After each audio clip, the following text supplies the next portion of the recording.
On va demander le programme de Jean-Baptiste Urbain. On va commencer par de la grande chanson francophone aujourd'hui, mais revisitée. Écoutez plutôt. T'as voulu voir Vierzon et on a vu Vierzon.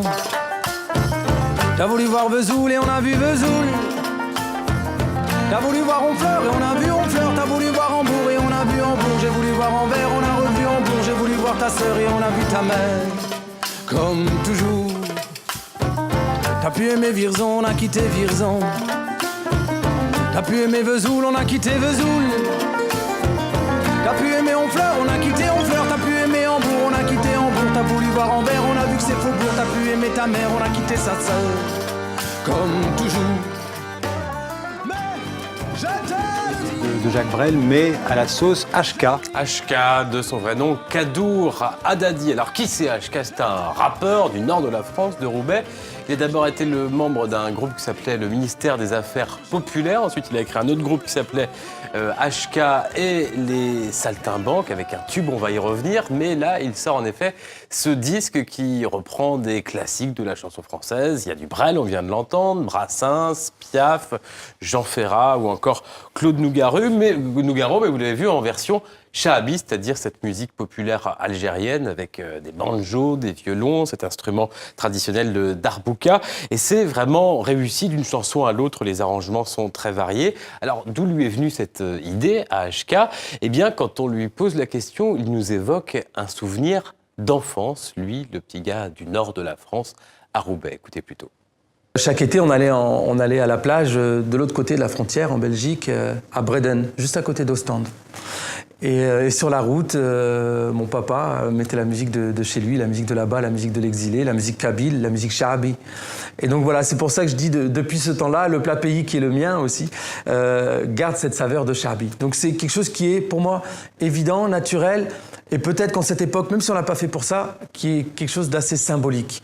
Voilà, dans cette époque où on aime opposer ces deux cultures, ces deux histoires, et moi, ces deux histoires et deux cultures que je porte en moi, étant fils d'immigrés algériens, étant français, fils d'immigrés algériens.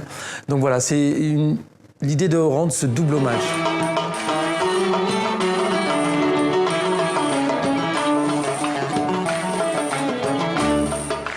Monsieur le Président, je vous fais une lettre que vous lirez peut-être si vous... Alors là, on a entendu un autre chanteur engagé, Boris Vian. Voilà. Et c'est un peu le déserteur. ton. Oui, le déserteur. C'est un peu le ton de tout de la production d'HK, en disque, fait. Ouais. Voilà, dans ce disque-là, il a repris également l'affiche rouge de Léo Ferré.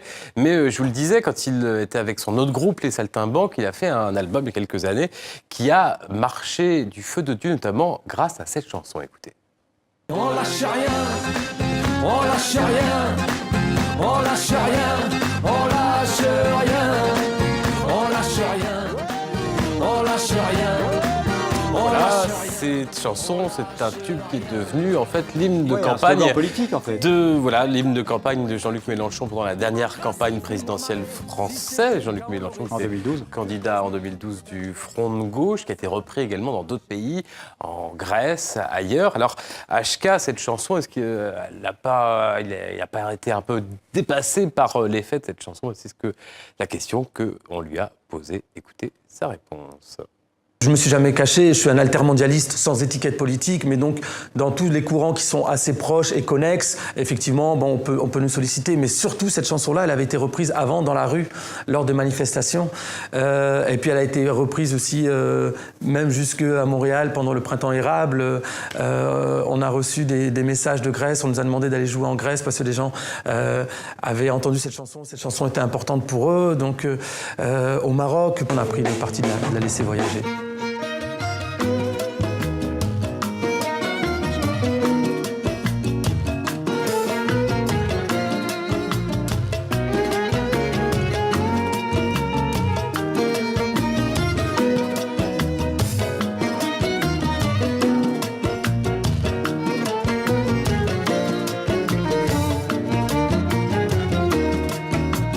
Demain j'arrête, c'est promis. Voilà.